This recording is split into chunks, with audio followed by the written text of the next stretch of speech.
Hey everybody, welcome to Delvin Talk Show. I'm your host, Loren Malloy, and I know you're stunned. Where's my co-host, you're asking? Well, I'd like everybody who watching to say a quick little prayer, some healing energy, all you prayer warriors, light workers. Jess has a temperature, so our thoughts and prayers and healing energy is with Jess as she's fighting that damn temperature beast. So unfortunately, we have to deal with just me. And it's okay. We'll be all right. Don't worry, folks. We also have a fantastic guest. We have Eric Altman. Hello, sir. How are you? I'm good, Lauren. How are you? Doing really good. Thank you for being on the show. And now I want to make everybody understand that your primary focus is mostly Bigfoot stuff, right? Right. Okay. Yep. So I want to make sure that I have scrolling on the screen www.pabigfoot.com. So that all of you who are only listening to the audio podcasts will also know what's going on. You want to click that link, go to it, and check out, because that's your group. Is that correct? Why don't you explain a little bit about for everybody? Yeah, it's the Pennsylvania Bigfoot Society. We're a volunteer research organization here in Pennsylvania, and we've been around since 1998. We were founded, and I took over the group in 2000. Ran it to 2014. We kind of decided to put the group on hiatus for a couple of years. And this past year, we decided to bring it back, and we're back in the field researching again. So, wow. So you're only located in Pennsylvania. That's correct, right? Yeah, we cover mainly Pennsylvania, but if we get things in Ohio, West Virginia, Maryland, New York, over in Jersey, we have members that are in other states as well, so they can cover those sighting reports and cases. Oh my goodness. Now I have something exciting. Jess is in the house, sort of. She says, I am here in the car. I am so mad I'm not there. And if you had service, I would click you in through your phone, my dear girl. If you can figure it out, I don't care if you have a temperature, join in. I love you. She's on her way to the ER to get checked out. We think she might have pneumonia, but instead we're saying she's completely healed. It's fine. It's already over and done with. That's how I work. So Jess, feel free to ask as many questions in the comment section and get the experience of being a viewer for a second, and I'll post them on the screen so he could say, I promise. Everybody else watching, please understand that when StreamYard goes, hey, you have to give us permission, don't worry, it's nothing scary. All it is making sure that they don't get in trouble if you say something messed up. It's their way of having a loophole so you can comment, I can see it, and they don't have to worry about getting in trouble for it. So give them permission and then start commenting now and share everywhere so that more people could be watching and commenting and asking Eric some interesting questions, because we're talking Bigfoot tonight, and I am psyched. I have driven through Pennsylvania numerous times in my film career in the last year or so. Everywhere I go, I see signs for like Bigfoot crossing. So the fact that you're on the show is very, very exciting, because I could ask you, did you put those up? Just kidding, but wasn't me. Now, why do you think Pennsylvania is so big with Bigfoot? Because it seems I haven't seen the same kind of activity, I guess, of talking about it in any other state, really, in the Northeast. So what do you think it is about Pennsylvania? They just live there? I think it's mainly the East Coast, really, that has a lot of sightings and a lot of activity. The Appalachian Mountains, from as far north as upstate New York, all the way down into the Carolinas, maybe even a little further. And it's not just Pennsylvania, but it even rolls into southeastern Ohio. There's a lot of sightings in southeastern Ohio as well. So really, yeah, it's been pretty common around here since the 1800s, at least documented reports. Wow. So we don't have a reason why there's such a population of creatures being reported or seen. The only thing we can speculate on is that maybe it might be because of the population of people reporting the sightings. There's more people that live on the East Coast, obviously, than there is in the West Coast, specifically the Pacific Northwest. Wow.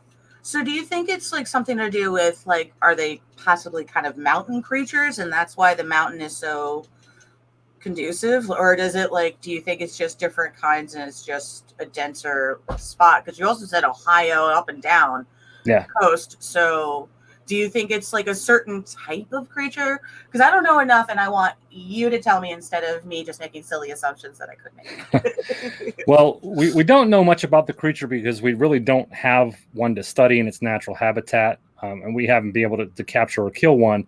So we can only go by what the eyewitnesses tell us and historical documents tell us based on eyewitness accounts. So all we can tell is that this animal is an I call it an opportunistic animal.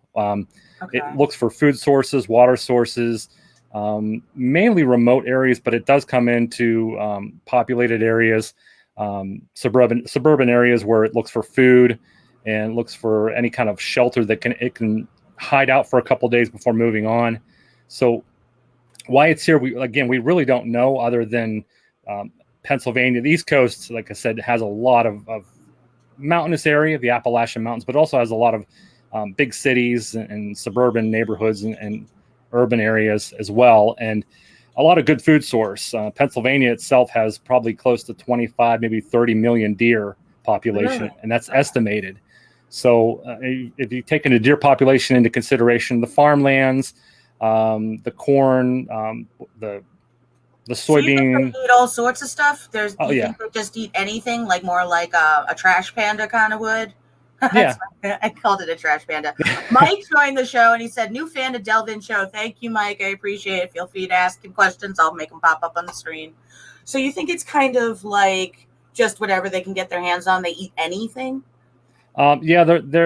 We consider them an omnivore, much like a bear. A bear will pretty much eat anything, whether it's fish, whether it's domesticated animals, wild game, berries, fruits, nuts, that sort of thing. Whatever it can get its hands on and eat, that's what it's going to eat. And an animal that large, anywhere from 1,000 to 1,500 pounds, needs a high caloric diet to maintain its size, weight, and to be able to live and survive. So therefore it needs to eat whatever it can. And there's even been reports over the years of these things seen dumpster diving, going into garbage dumps and eating and foraging for food. So whatever they can get their hands on is where you'll mainly find them, an ample food source. Wow, that's so crazy. And you said they've been around, from what you can figure out, since the 1800s. Do you have any idea why, like, nothing and then boom? Like, do you think they're a type of like alien, or what do you think Bigfoot is? Well, there's documented reports of Bigfoot dating back hundreds of years, if not thousands of years, to our first nation's ancestors. There's a wide variety of tribes across the country that have stories and legends about these creatures. So it's not just something that goes back to the 1800s. Those are the first documented reports in newspapers and articles. It goes back much, much further than that. And there's so many thoughts and speculations about what Bigfoot is. No one really knows. As I mentioned, we don't have a live or dead specimen.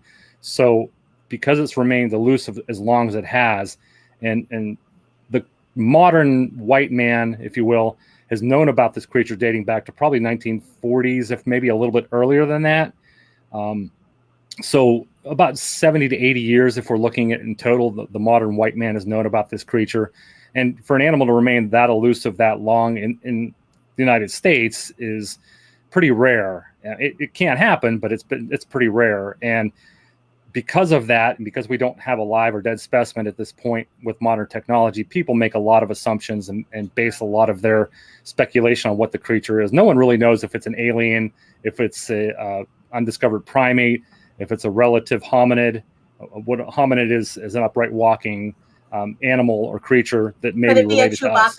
I always tease it's a Chewbacca. And actually a cute little story about that. Back in the 1970s, when they were filming Return of the Jedi, and they were in the Pacific Northwest filming it in Washington State, they had to have people with Peter Mayhew, who played Chewbacca, because they thought maybe there might be some crazy hunter who'd see him in the forest, misinterpret him as a Bigfoot, and accidentally shoot him. Oh my God. So they had to have like guides and guards with him all the time when he was out there shooting to kind of protect him. Oh my God. I am not a Bigfoot. I am a Chewbacca. Yeah. Oh, that's only sort of funny because he's okay. But otherwise, I could have smart on their part to make sure. I never heard that story. That's really cool. Thank you for that by itself. So what made you get into it? What made you to be like, this is like what I love? I've been fascinated since I was a young kid in B horror movies and sci-fi films. And I was really big into that as a child growing up watching them on TV. So when I was about 10 years old, I found a couple of movies that were related to the Bigfoot phenomenon that I saw. And one of them was called Creature from Black Lake, the other of Legend of Boggy Creek. And if you see the poster over that shoulder back there, right there, that's the movie poster from Legend of Boggy Creek. And that film was a film that was a docudrama based on supposed sightings that took place in Fouke, Arkansas in the late to 1960s, early 70s. And a guy named Charles Pierce went to Fouke to film this movie based on what these eyewitnesses claimed they saw. And when I saw this movie when I was 10 years old, I was captivated by it, thinking, is it really possible that a monster could exist in modern day times? And I started doing a little bit of research at the library and found out, sure enough, there were many books on the subject. And it was not a subject that was, what's the word I'm looking for, that was tied into just one location, like Fouke, for example. This was a phenomenon that was being seen not only in the United States, not only in Fouke, but all across the globe. And it was fascinating to find books on that subject. And as I continued to read, I decided, well, maybe there's some newspaper articles I could find. And I was kind of shocked and stunned to see that there were newspaper articles right here in my hometown of, I shouldn't say hometown anymore. I don't live in my hometown, but about 10 miles away in my hometown of Greensburg, Pennsylvania. There were sightings being reported in the early 1970s. And it just fascinated me that where I was living growing up at, there were literally miles right down the road from my house there was actual sightings. Wow. So I was kind of hooked at that point. And from there going forward, I studied as much as I possibly could on the subject, reading, studying newspaper articles, learning about the history of it. Anything I saw on TV, anything I could follow, I would follow and watch. And finally, at the age of 27, right after I got married, I decided this might be a great time to get involved and actually go out in the forest and see if any of these stories and claims were true. So that I began my actual investigative career in the field when I was about 27 years old. I've been doing that for, 24 years now. Wow, that's amazing. All right, so one we have Dylan Reeves. Hey, Mike. And he said, hey, Jessica Polito. She is watching as well. And I'm here too. All right. So, okay.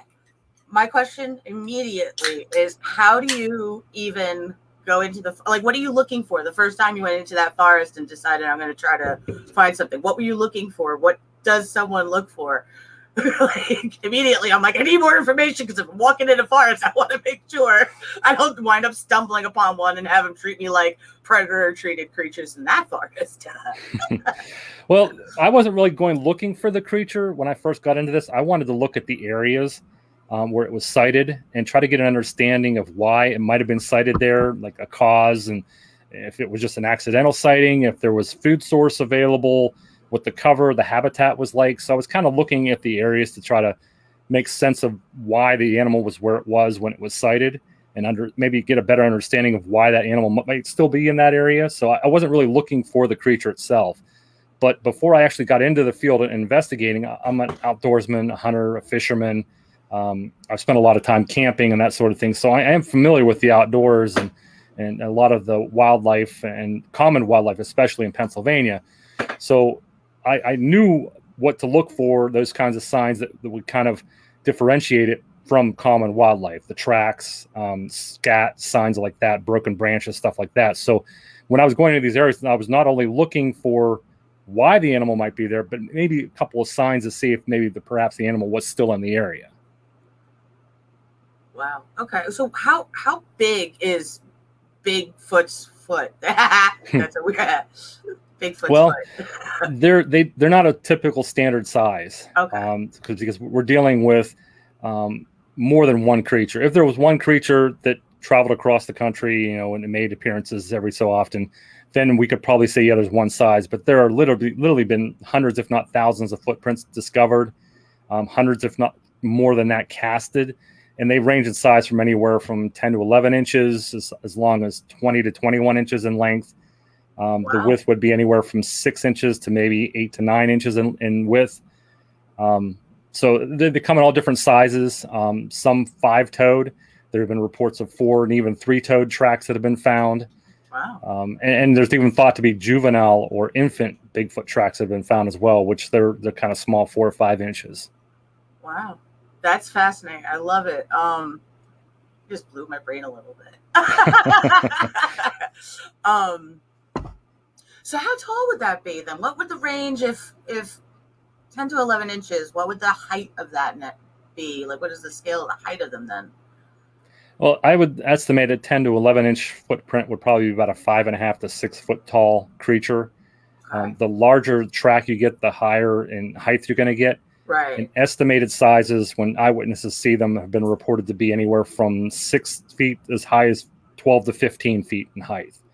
And they've been able to hide all this time at that height and size. That's so fucking crazy. I love it. So do you think they have like predator ability where it's like suddenly you don't see them, you just see the tree in the forest? Like, do they go boop on like some Casio wristwatch and they turn invisible? Like, what do you think is the way they're hiding all these years? Any guesses? Well, animals blend in with their surroundings, their natural environment very easily and very well. You could be standing 5 or 10 feet away from a deer and not see it until it actually moves, because it's the color of the surrounding forest. It blends in very, very well. Yep, they've totally startled me before on a walk. All of a sudden, it moved. Oh, okay, everything's safe. Go ahead. Sorry. And that's what we think happens with Bigfoot. Not necessarily it has a predator ability, but it blends in so well with its surroundings. The color is often described as anywhere from black to dark brown, reddish brown, beige, light gray color to a white color. And if it's in that kind of environment, all it needs to do is stand, if you think about it, stand perfectly still, and it can resemble a tree. You're walking by in the forest and you're seeing trees all around you, and it's just another tree to you. Right. There have been reports from eyewitnesses who've said they've watched this thing walking through the forest or walking through a field, and it realizes it's been sighted.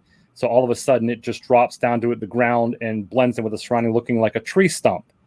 And they watch it. They know it's there because they've seen it walk, and it thinks it's hiding, looking like a tree stump. And eventually it gets up and runs off. But a lot of people have said that they've walked by a field and see the tree stump that actually stood up and walked away. So they blend in very, very well with their environment. That's epic.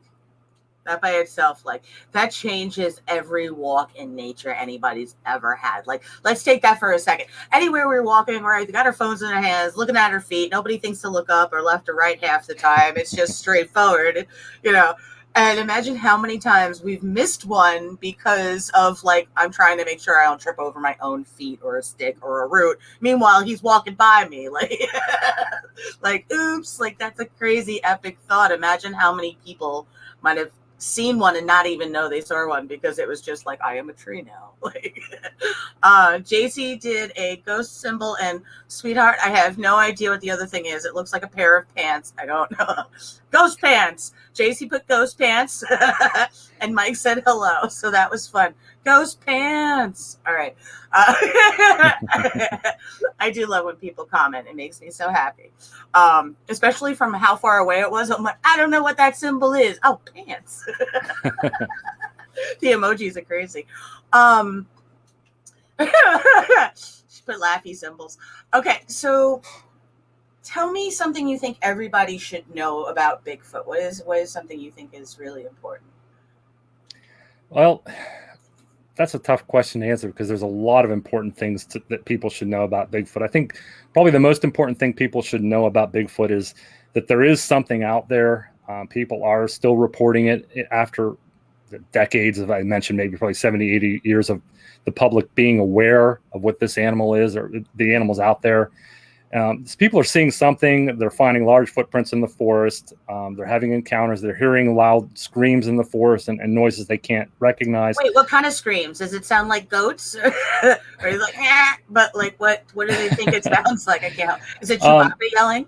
Very high-pitched, female-like screams. It's been equated to the sound of a woman being murdered or raped like in the forest. Oh God, that's awful. Yeah.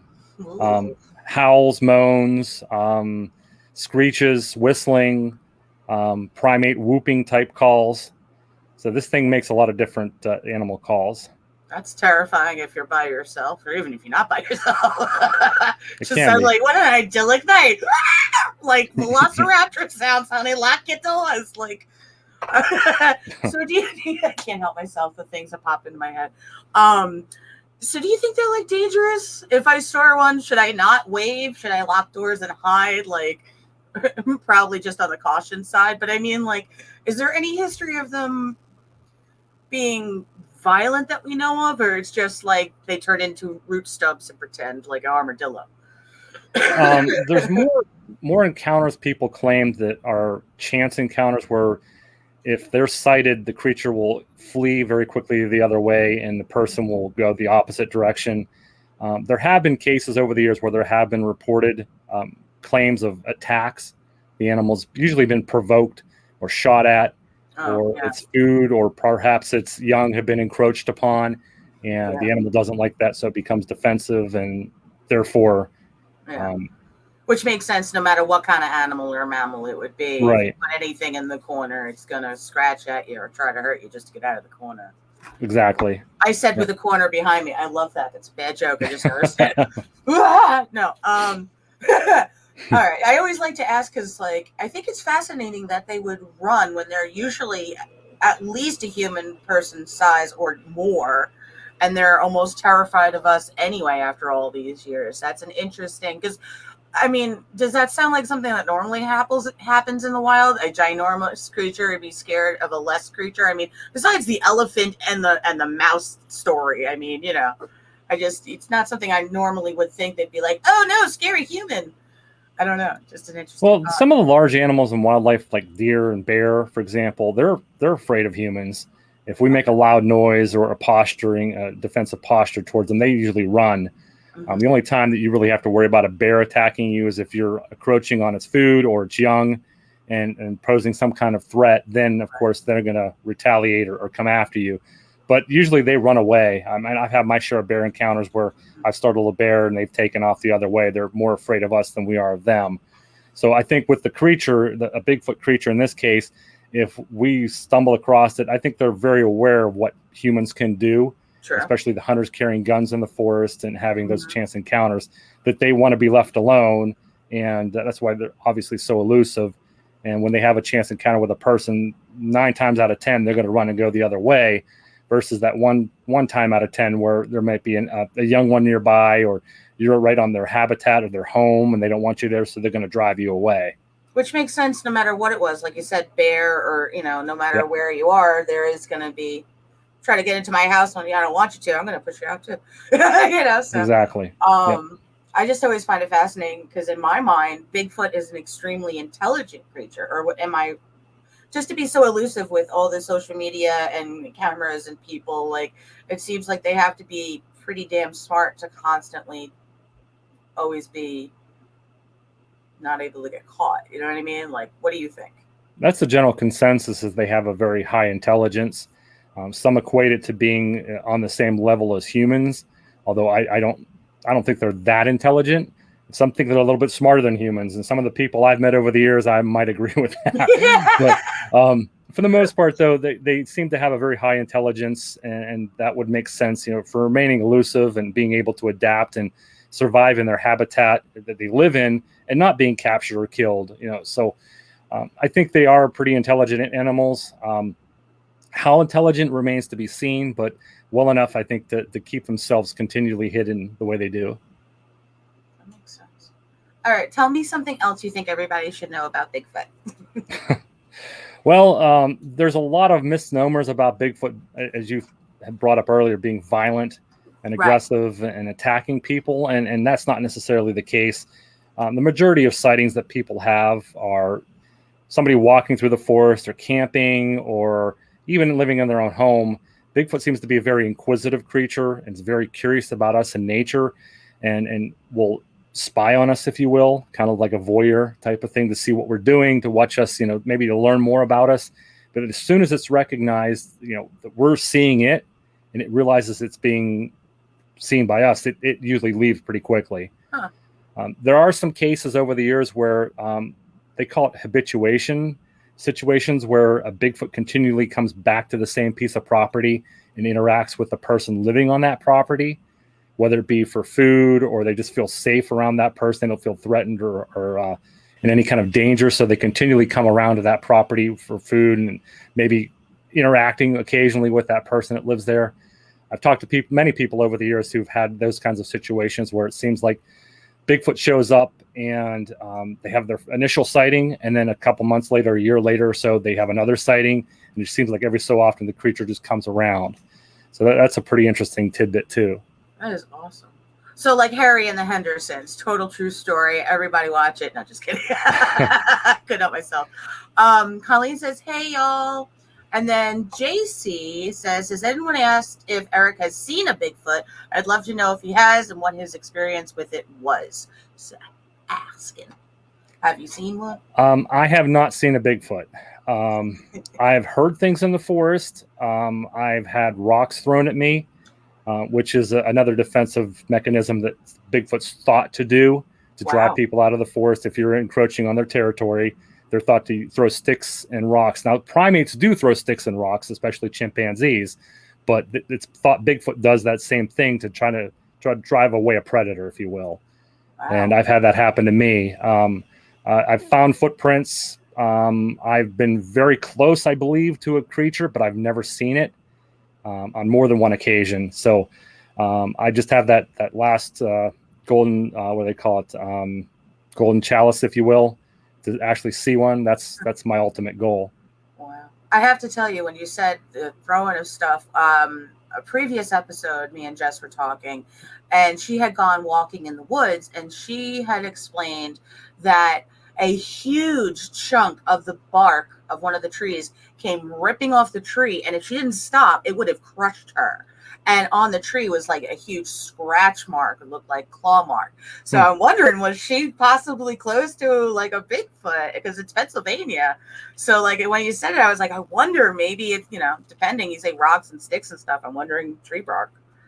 Well, they've been known to throw tree barks and parts of trees, pushing trees over. That's another defensive mechanism they do. I don't know if your friend actually had an encounter with a Bigfoot. It's possible, but yeah, they're known to do a variety of different things to try to drive you out of their territory if they feel that you're too close, especially if they have young nearby. Then they can become probably pretty aggressive. So maybe there were young, if she wasn't around a Bigfoot, let's say hypothetically, and she was around the young, then it could have done that is to try to get her to leave, not intentionally hurt her, but just to say, hey, you need to go. That makes sense. It's funny. Just I had to bring it up because since she isn't on the show, I'm trying to think of stuff she might want to ask because like she can't right now. But it made me connect to the thought, and it really was the kind of thing where I remember she was saying it was like it felt like something was being like, "Don't go here. I don't want you here." It was like a scary kind of feeling, but at the same point, I'm gonna have her. I'm gonna have her like go back and try to investigate. Look for Bigfoot, or at least send you like which park she was at because I know she told me, but I forgot. So they could just start throwing stuff at you. That's crazy. That's so funny. If you really think about it, there's only two types of animals, or we're a primate, so there's really only two types of primates that really throw stuff. That's the chimpanzees or the great apes. They fling poo at people they don't want around, and chimpanzees throw rocks and sticks, especially when they're encroached upon by a tiger, for example. They climb up a tree, they don't want to get eaten, so they start throwing things at the tiger to drive it off. And that's why Bigfoot's thought to throw the stones and rocks. And if you're out in the forest, the common wildlife don't have an opposable thumb, so a deer can't pick up a stick and throw it at you. Yeah. Or a rock and throw it at you. It's either going to be another person that doesn't want you around trying to scare you out, or Bigfoot.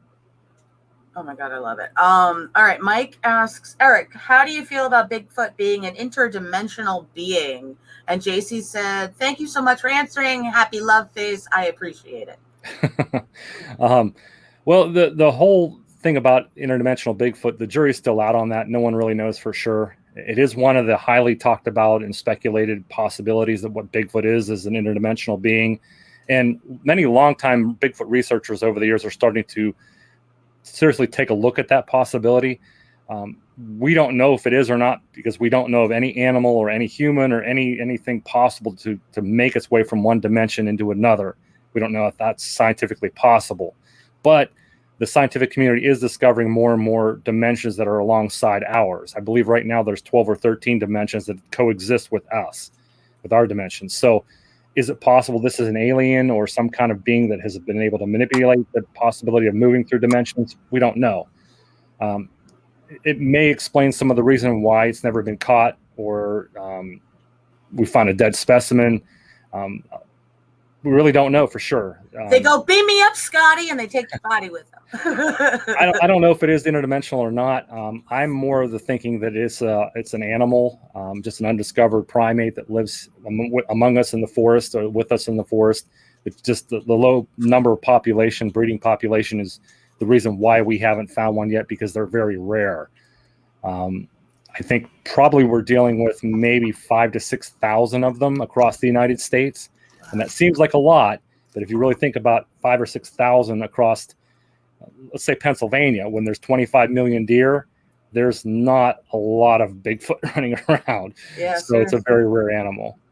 That's incredible. And I keep thinking, like, all right, so like, how come, do you think there's like a reason why there's lots of places that they aren't anymore? Like, do you think like Hawaii, they wouldn't be any ever, because besides possibly drowning because wet carpet kind of syndrome, do you think it's certain climates they can't handle? Is that anything that you've discovered in your research at all? Like, they don't do hot, or they can't do freezing cold? Like, I can't imagine they can't do cold with the kind of like winter jackets they constantly have attached to their body. And Mike responded with, well, that's where I think they got the Wookiee from in Star Wars. Probably right, Mike. Right? I was thinking of, like, he probably was like thinking about that whole story. I was like, I need to write this character because it's the only way it makes fucking sense to me. And Han Solo is like, I have to deal with this carpet. So, as far as environments go, it's hard to really say what environments they can and can't tolerate. They've been seen all over the country as well as all over the globe, and we know there are different environments and different habitats in different countries, and different, even here in the United States. You've got the desert area in the Southwest. You've got the Pacific Northwest, where they get a ton of rainfall in very heavily forested areas. You've got places on the East Coast that some are remote, some are not so remote, and they seem to survive. The majority of reports in the United States come from either the West Coast or the East Coast. There are reports in Texas and Florida, but mainly the Midwestern states, especially when you get into the Central Plains. There's not a lot of Bigfoot reports in those areas. Why do you think that is, though? Probably from lack of food, like habitat, food source, water sources.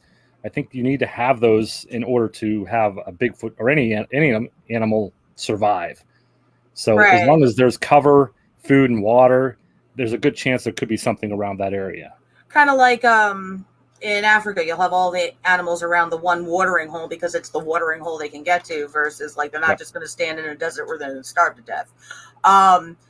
So do you think, Mike brought up an interesting statement, and it was something I was thinking about. Do you think that Bigfoot is like a cousin of Yeti? Do you think Yetis and Bigfoot is just a different type of name for the same creature? Mike wrote, the Yeti is in the Appalachians, and then he wrote, the Yeti has been seen in the Alps, and then he wrote, the Yeti has been seen in Tibetan mountains. So that's all one person's basic comment.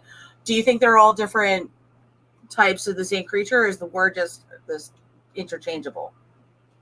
Well, the word Yeti is actually the word given to the creature by the Tibetan monks, and that's where the Yeti comes from. Not so much in the Alps or the Appalachians. The Appalachians, they call it Bigfoot, because I live on the East Coast, and that the Appalachians run down the East Coast, and it's a lot of the local communities have their own common name for it, but it's more commonly known as Bigfoot. And Yeti isn't like just a snowy creature. It's literally just the other word. So we're not looking at the white ones going, you want a snow cone like from Monsters, Inc. It's really just the different word for the same kind of whatever. Well, surprisingly, people think the Yeti's white, and it's really not. It's dark brown, and it doesn't live in the mountains. It actually lives in the very rich, lush forested areas and jungle areas at the base of the mountains. So once you get in the valleys where all the forested areas in the cover area is, that's where you'll find these creatures, not so much as up in the mountains. They do travel and traverse over tops of the mountains to move from area to area, but they mainly live in the forest and in jungle areas at the bottom of the Himalayas. The Himalayas, as most people call them. Yeah. He said I got the mountain terrain wrong, LOL. It's all right, dude. Yeah. We know what you meant.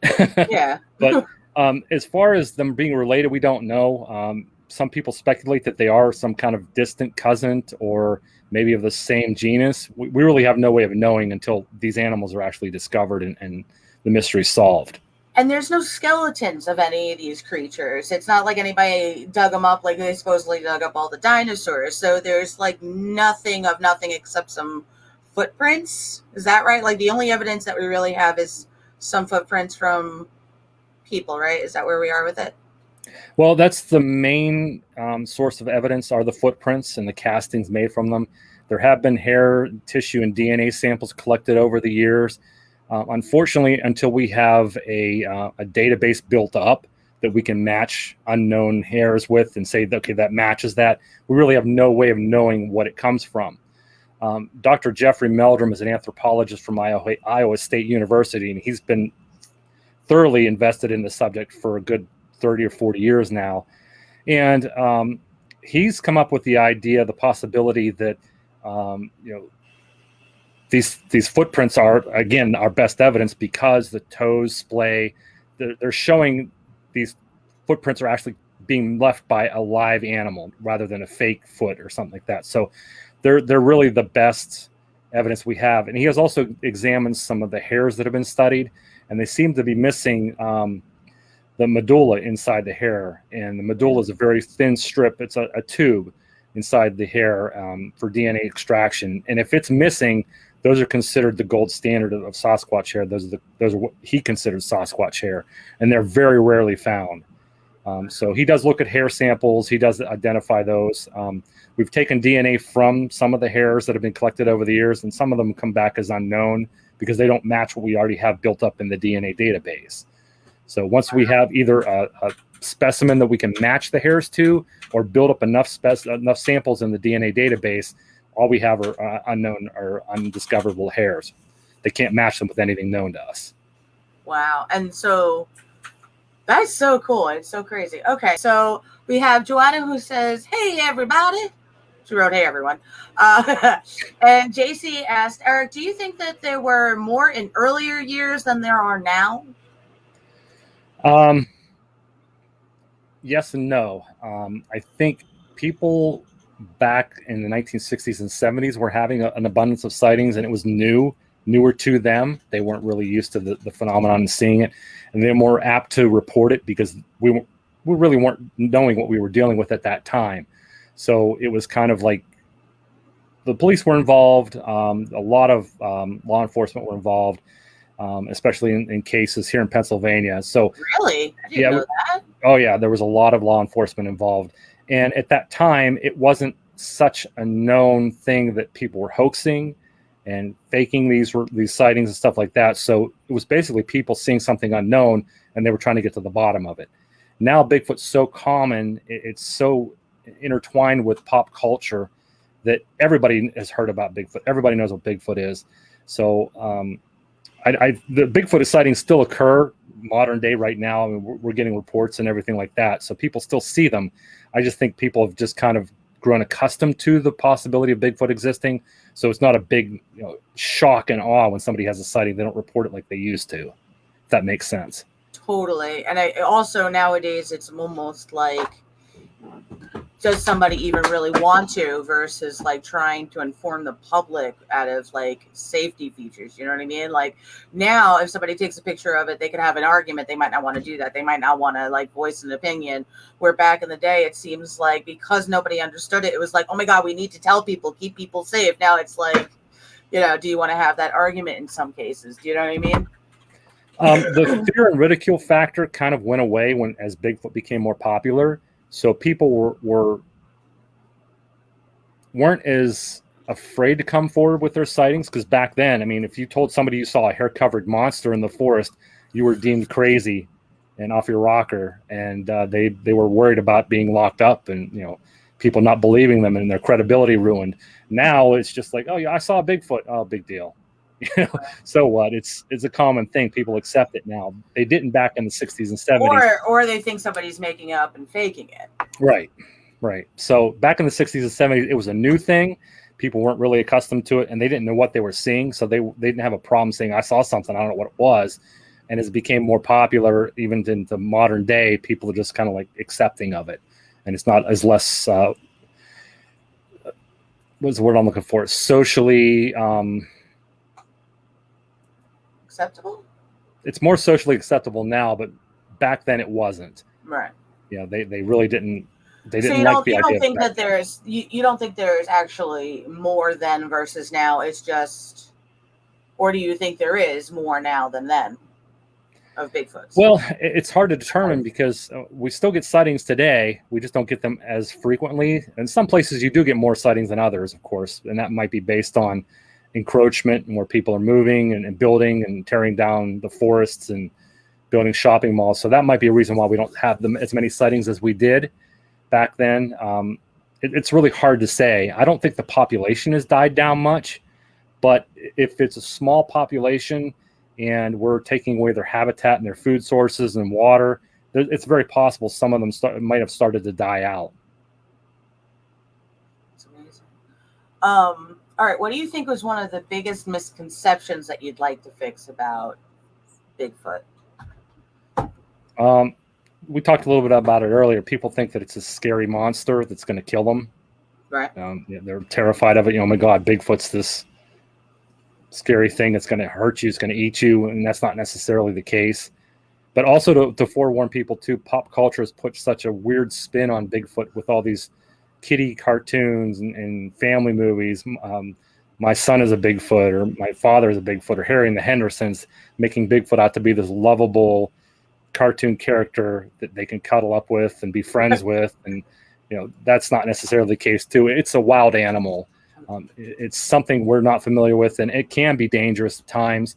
So you just have to treat it like an animal, like you would treat a bear or a coyote or something like that in the wild. You have to be careful with how you interact with it. All right. So if someone sees one, what would you say they should do? Like, what are the steps you think that somebody should go through? Take a picture. Sure. For sure. Take a video. Most everybody has a cell phone on them. If you're not paying attention to Facebook or looking at social media sites and looking at your phone, if you happen to see one, you look up and happen to see one, take a picture, take a video of it. If you do find tracks or you do have an encounter, report it to a researcher or an investigator in your area so they can document it. They can try to come out and look for evidence. If you do find footprints, take pictures of them, put something next to it for scale of size, to show how big it is, even if it's a dollar bill. Try to document as much as you can. Unfortunately, over time, people who have had sightings and encounters, their stories tend to change because memory starts to fade, and stories can obviously end up completely different than what they originally were. So I tell people to document as much as you can, write it down if you have to, just try to keep a record of it so that it always stays consistent and the information is passed on to the correct people to investigate it. Would you be one of the people that people could possibly contact? Like if they go to this website, pabigfoot.com, could they contact you and send you that information, or is that not really your... Oh yeah, we've been investigating. Our group, as I said, has been investigating since the late 1990s. So if they have a sighting in Pennsylvania or any of the tri-state area, West Virginia, Ohio, Maryland, even New York or New Jersey, they can contact us and let us know. And we have resources. We work with other researchers that we can pass along the information to if we can investigate it. But definitely, if you've had a sighting, reach out. There's quite a number of investigators now, more so than there was 10 or 15 years ago. So if you have a sighting, reach out to an investigator, share your report, share any evidence you might have found. If you have photographs, videos, pictures of footprints, whatever, let them know and let them take a look at it. Awesome. JC asks, do you think that there are family clusters or just like lone wolf type? Both, actually. The majority of sightings are just one solitary animal that's seen and reported. And very rarely are there family units, but there have been family units reported seen together, mother and father and offspring, maybe one or two little ones, or a mother and a son, a mother and a daughter, a father and a son or daughter. They've been a large and small one, or two large ones, two small ones. There've been groups of them seen together. So yeah, I think there are family clusters out there, family units, whatever you want to call them, that have been seen. It's just more common that there's a solitary individual out there that people are seeing and reporting. Is there a way, I mean, from what you might think or know, that you could tell the difference between like a male versus a female without like doing some uncomfortable checking? Well, some of the reports we've gotten, we've been told by eyewitnesses that they definitely were able to tell it was a male or a female. If you're familiar with the 1967 Patterson-Gimlin film, it's the famous film of the creature walking along the creek bank in Bluff Creek, California. That's definitely a female creature because it has breasts, and as it turns to look at the camera, the breasts swing, and you can definitely tell it's a female. So people don't have a problem identifying if it's a male or female if they get a close enough look at it. Okay, because it's not like it's wearing clothes. I don't know why I expect you to be like, yes, women wear a pink bow in their hair, and no, just bad joke, but like, well, you know how peacocks, let's say, the males would have only a certain color scheme versus the females in different colors like that. So that's really where my brain was versus the obvious. But I like the obvious much better because I didn't think of that and I'm embarrassed. So moving right along, I was like, oh yeah, tits. Without clothes, that makes sense. That would be hilarious as a show, though, trying to put them in like people clothes. Sorry. Just like 50s, midwife dress. Like, anyway. I love the way my brain works. It's bizarre. Okay, so let's what's something else you think before we start wrapping up you think that people really should know? There's a lot of information about the subject. People think they see it on TV, and what's seen on TV pretty much covers all the bases on it. But anybody that is interested in looking into the Bigfoot phenomenon or any type of cryptid, I would suggest starting at your local library. See what you can find as far as books on the subject, newspaper articles. You can learn a lot from history. I've collected in my own personal collection probably 6,000 to 7,000, maybe 8,000 newspaper articles dating back to the 1800s. So I have accounts from all over the country of people experiencing this thing. And it's not just a regional phenomenon. It's a global phenomenon, as we discussed. And I've got reports that go well back into the early 1800s. So it's been around for a long time. There's a lot you can learn about it. It's not just was this house haunted? Let's find out why it's haunted. There's so much more to the subject matter. And then you get into the theories that cross, I guess you call it reality with interdimensional thinking. Is it an alien? Is it really an animal? Is it an ancestor? There's so many different rabbit holes that you can go down with this subject if you're willing to put the time in and do the research. It's true. This topic blows my mind because I have so many questions and then my mind just like short circuits. I'm like, oh my God. Okay. What do you think is the craziest story of Bigfoot that you would want to share with us that you found throughout your research?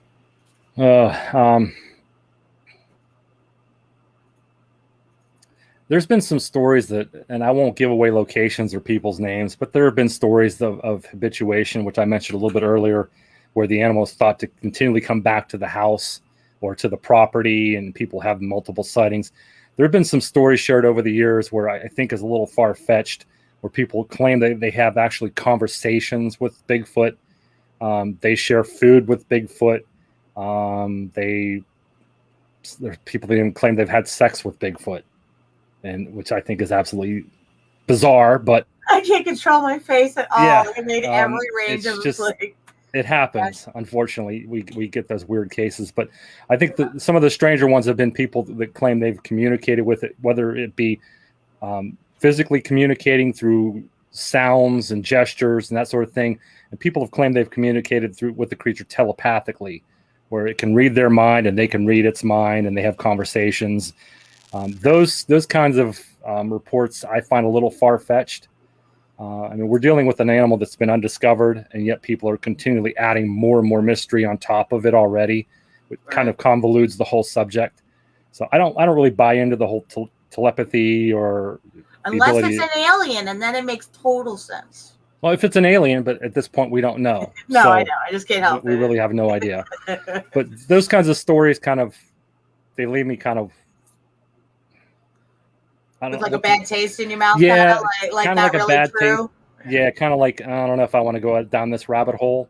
Yeah, just almost like a penny dreadful for the audience more than any kind of truth to it, kind of thing. Like it's a good tale to tell, kind of thing.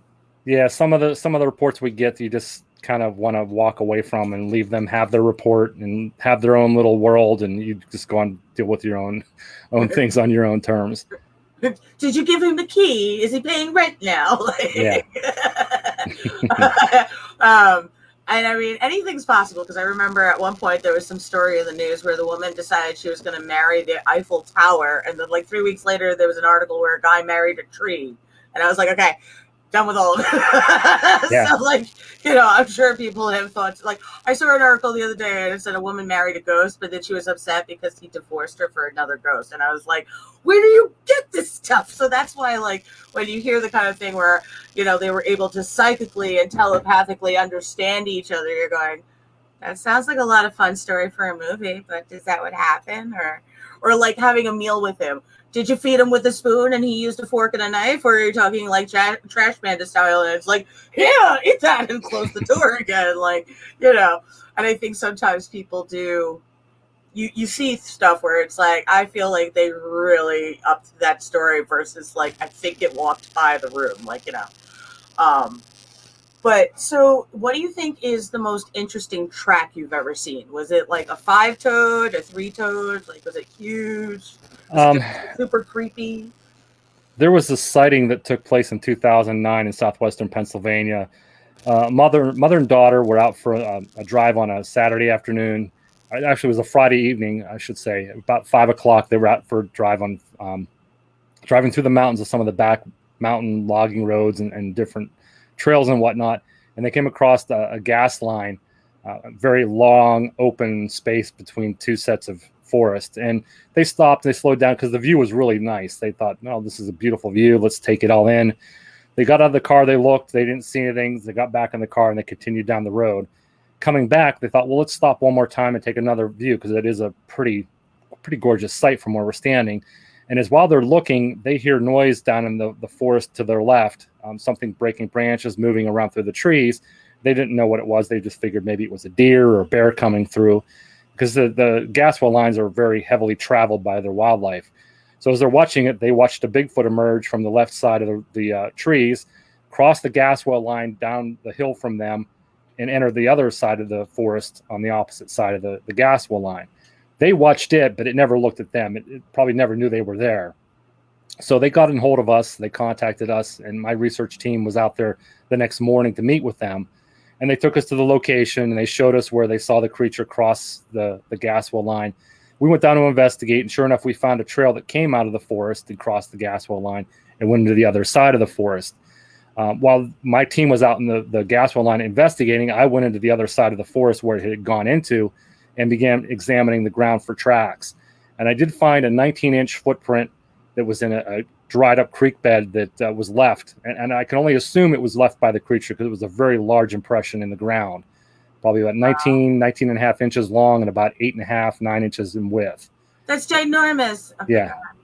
Yeah, I wear a size 13 boot, so this was about 5 or 6 inches longer than my boot. So that's just crazy. To see that in the forest and you're by yourself not carrying a weapon, that's pretty intimidating. Yeah, my next question in the back of my head, I'm like, do I ask him live if he had a gun? Because I would need a gun, like at least one. I would need a rifle, bow and arrow. I don't carry weapons with me in the forest when I go out bigfooting. I know a lot of people say that's crazy, but I feel if you're carrying a weapon, you have less chance of having a sighting with these creatures, because they've seen hunters and they know what hunters can do with the guns. Right. Therefore, they stay away. So my choice is not to carry a weapon. I carry a little thing of bear spray with me just in case for the bears, but that's about it. No, I feel like that's really smart, because, I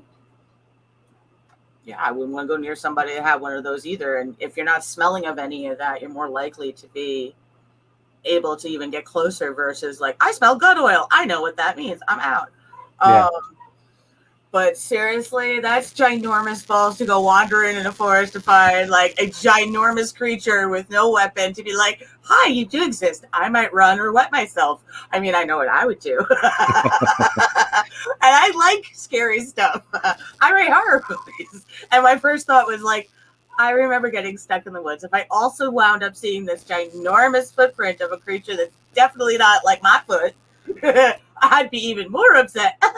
Like just a whole girl moment of just like bad life choices. Because like I wouldn't be able to like do very well. I'd see it and be like, hi, and probably like feel like possible fate because I don't scream very well. I'd be like, okay. Poor thing would be more scared of me than I was of it, I'm sure. But I can imagine me yelling at it. Do you see the size of your foot? It's true. I could see me doing that stuff. It's probably the only reason I would survive. But, so do you guys only go out during the day, right? You're not hunting Bigfoot like in We're out the dark, all right? the time. We day and night. We've been out in all kinds of weather, all kinds of seasons, winter, spring, fall, summer, day, night. We're out sometimes 3 or 4 in the morning. That is awesome. See, like it sounds really cool, but at the same point, I'd be scared. I don't do forests anymore. I wrote Yield. It's a horror movie based on what happens in a forest. So now adding Bigfoot on top of everything else that's going on in this brain, I stay during the daytime on my nature walks with a little paved trail.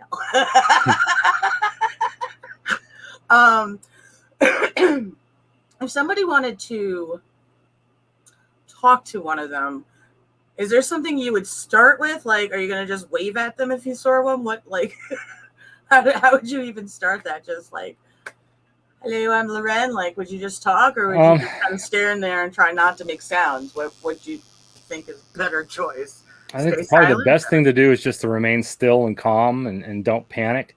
If you want to have an interaction with one of these things, hopefully a peaceful interaction, don't shoot at it. Don't throw stuff at it. Don't yell and scream. Just remain calm. You can look at this thing as it's standing there looking at you, and hopefully it won't run off or it won't run right at you. So I would just remain as calm as possible. If you show any kind of fear and you take off running, it might react like any other wildlife, like a cougar might run after you if you start running, or a bear. My advice would just remain calm, remain cool, continue to observe it. Don't make any threatening gestures or movements. Don't play dead because it might like dead meat. So don't just go, and then it's like, sorry, yeah. I couldn't imagine. That's such balls to be able to do that, especially like you saw one. Okay, so did they like go back and do their own investigation later on and send you more stuff, or so what happened after that? Like, have you gone back since? After that particular case, the wife and the mother and daughter never went back to that area. I mean, they drove by, I think maybe once or twice since then, but they've never gone out looking for it again. They've kind of avoided the area. So I don't blame them. Yeah, we've been back to that area many, many, many times. Never seen anything or had any experiences out there, but we continue to monitor it, see if anything comes back. Do you think it might be the only time you see them is kind of like migration season? Do you think that's something they might be doing? And that's why, like, if you do see a family, it's because they have to move from, like, bears would hide in a cave for hibernation, not hide, but hibernation. Do you think it's like that kind of thing sometimes? That the only reason people see them occasionally is like the migration season kind of theory in a way? I think they have a home territory, much like a bear. They have a home radius that they stay in. And as long as the food source and water sources are ample and they've got good cover to hide out in, I think they just move around in that area. I don't think they have a small territory. If they did have a small territory, we could probably pin that territory down and say, that's where they're at. We can go and observe them and watch them. I think they move around in quite a large area, maybe 100 square mile area. It's hard to say, but that's what I think they do is they move around in a certain area. I don't think they migrate. Other researchers think they do migrate, up and down the East Coast or from north to south or however you want to call it. But I don't think they migrate. I think they stay in that same area and they just move around that area. Right. Like your great aunt's never leaving Chicago and your Uncle Sam is never going to leave Brooklyn. That's where they stay. Right. Silly joke, but that's the way I think of it. All right. Before we go, because this has been an incredible hour, is there anything you want everyone to know before we wrap it up? Just if you have a sighting in Pennsylvania or someone that has had an encounter or sighting, check out our website, pabigfoot.com. That's for Pennsylvania Bigfoot. The Pennsylvania Bigfoot Society is a group that I run, and I'm the director of. So, yeah, if you have a sighting, if you want to report, we keep everybody confidential. We don't give away your name or information to the public, and we do take all reports seriously. So if you want to talk to us or share some information with us, we'll be happy to talk with you. That's awesome. Thank you so much. And you have a Facebook page for the group as well, too, so they can check you out there, right? Yep, Pennsylvania Bigfoot Society. It's on Facebook. Yes. See that? Not only a website, but a Facebook page too, folks. Thank you so much for being on the show. I truly appreciate it. I'm sorry Jess wasn't with us, but I know she's going to be excited to listen. So, bye, everybody. Thank you very much. We'll see you next Tuesday. All right, everybody? Bye.